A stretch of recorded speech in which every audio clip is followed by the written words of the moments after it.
Satan, the original bad boy, is one of the main characters in John Milton's epic poem, Paradise Lost. Satan, formerly known as Lucifer, is one of literature's most complex villains. Once the most radiant of heaven's angels, his pride leads him to rebel against God, refusing to bow to divine authority. Cast out of heaven, Satan declares it better to reign in hell than serve in heaven, solidifying his role as the ultimate defiant figure. Though powerful and charismatic, Satan is driven by envy, vanity, and an insatiable need to assert his independence. He plots to corrupt humanity as revenge against God, disguising himself as a serpent to tempt Adam and Eve into sin. His success ensures humanity's fall, but his victory is hollow. Satan's tragedy lies in his inner conflict. Despite his bravado, he is haunted by the knowledge of what he's lost, and the realization that his rebellion has brought him nothing but torment. In seeking freedom, he becomes the embodiment of despair, forever chained by his own choices. Milton's Satan is one of the most complex and debated characters in literary history, particularly for his perceived heroism by some readers. Dr. Doofenshmirtz.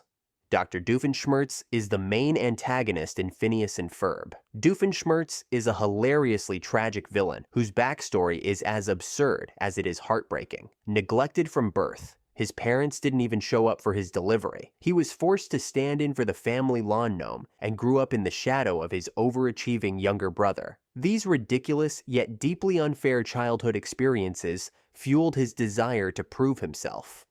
As an evil scientist, Doofenshmirtz's schemes are more petty than diabolical, often targeting minor grievances, like trying to win a dog show by building a misbehave-inator, making the other dogs in the competition misbehave. His incompetence and habit of monologuing guarantee failure, but his genuine love for his daughter Vanessa and his moments of vulnerability make him surprisingly sympathetic. Doofenshmirtz isn't truly evil. He's just a lonely man trying to find validation, making him a tragicomic parody of classic villains. Darth Vader. Darth Vader is the secondary villain of Star Wars, whose fall from grace is as legendary as his rise to power. Once a noble Jedi Knight, Anakin Skywalker was a hero of the Clone Wars and believed to be the Chosen One, destined to bring balance to the Force. Beneath his immense power and potential lay deep flaws, fear, anger, and a desperate need to protect the ones he loved. Manipulated by Emperor Palpatine, Anakin's fear of losing Padme drives him to betray the Jedi Order, slaughter younglings, and embrace the dark side.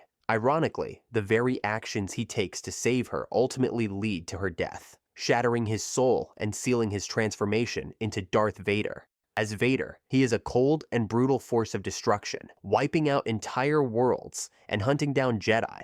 Yet, fragments of Anakin linger beneath the mask. His inner conflict comes to a head when confronted by his son, Luke Skywalker. In a final act of redemption, Vader sacrifices himself to destroy Palpatine, reclaiming his humanity and fulfilling the prophecy he abandoned. Mr. Freeze. Mr. Freeze, one of the most tragic villains portrayed in Batman the Animated Series, is driven not by greed or power, but by love and desperation. Once Dr. Victor Freeze, a brilliant scientist working for GothCorp, he sought to save his terminally ill wife, Nora, through cryogenic preservation. When GothCorp's CEO found out, he shut down Victor's experiments, destroyed his equipment, and shoved Freeze into a batch of chemicals. Victor was left permanently altered, unable to survive above freezing temperatures. Armed with his cryosuit and freeze gun, he wages a war of revenge against GothCorp and a thieving campaign to fund his research to save Nora. Mr. Freeze is so consumed by his obsession to save his wife that nothing, not even morality or the possibility she's beyond saving, will stand in his way, making him a prisoner of his own desperation. Freeze's tragedy lies in his unyielding love for Nora, making him a villain defined by heartbreak rather than evil. Arthas, the Lich King. Arthas Menethil, the iconic main antagonist of Wrath of the Lich King, embodies ambition, corruption, and the ultimate betrayal of one's ideals. As a noble paladin, Arthas is determined to save his kingdom from the undead scourge. His desperation, however, leads him to the culling of Stratholme, where he orders the slaughter of his own people to stop the plague's spread. This act marks the beginning of his descent into darkness. Seeking greater power to defeat the Scourge, Arthas is drawn to the cursed blade Frostmourne, believing it to be the key to saving his people. But Frostmourne is no salvation, it's a trap. Under Frostmourne's influence, Arthas murders his father and brings ruin to his homeland. Fleeing to Northrend, he ascends the frozen throne and merges with the spirit of Ner'zhul, becoming the Lich King, a being of unimaginable power and master of the Scourge, the very thing he set out to destroy. The tragedy of Arthas lies in the fragments of humanity that linger within him, fleeting moments of doubt buried beneath the Lich King's icy exterior. The Lich King's story ends when heroes defeat him atop the frozen throne. As he dies, Arthas briefly regains his humanity before his soul is lost forever. Then came this piece of trash and ruined the perfect story. I am pretending this does not exist, and so should you.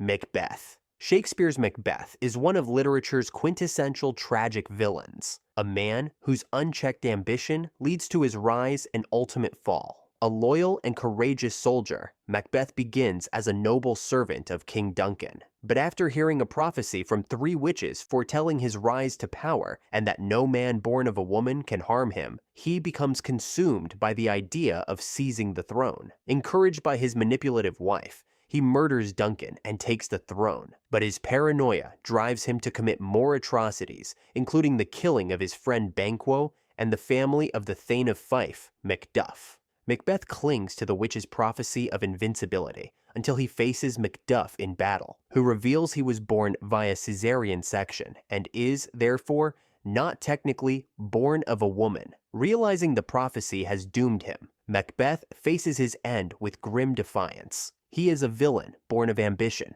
manipulated by fate, ultimately undone by his own choices. The Ice King. The Ice King is one of the main antagonists of Adventure Time. A tragic villain whose story is one of loss, loneliness, and the corrupting power of magic.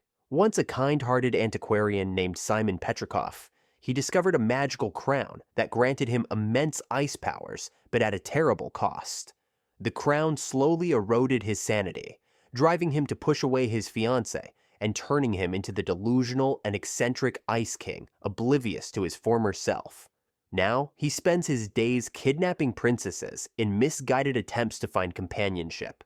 Beneath his erratic behavior lies a lonely man, haunted by fragments of his former life. Simon's tragedy is that he is not truly evil. He's a victim of the crown's curse, unable to reclaim his past or his humanity. Magneto. Magneto, the master of metal, and one of the X-Men's most compelling antagonists, is a villain shaped by his tragic past. As a Holocaust survivor, he witnessed the horrors of oppression and vowed to ensure mutants never suffer the same fate. Driven by this trauma, Magneto's philosophy is rooted in survival at any cost. While he fights for mutant kind's freedom, his methods, violence, domination, and destruction often mirror the tyranny he opposes. His moral code is warped by his hatred of humanity's fear and prejudice, leading him to believe peaceful coexistence is impossible. Beneath his ruthless exterior lies a man who deeply cares for his people, making his actions both horrifying and heartbreakingly understandable. Well, most of the time. Magneto is not simply a villain. He is a victim of his past, shaped by pain, ambition, and the desperate desire to protect his own. So, that's it. Let me know in the comments which villain you think is the most tragic and why. Thanks for watching. Cheers.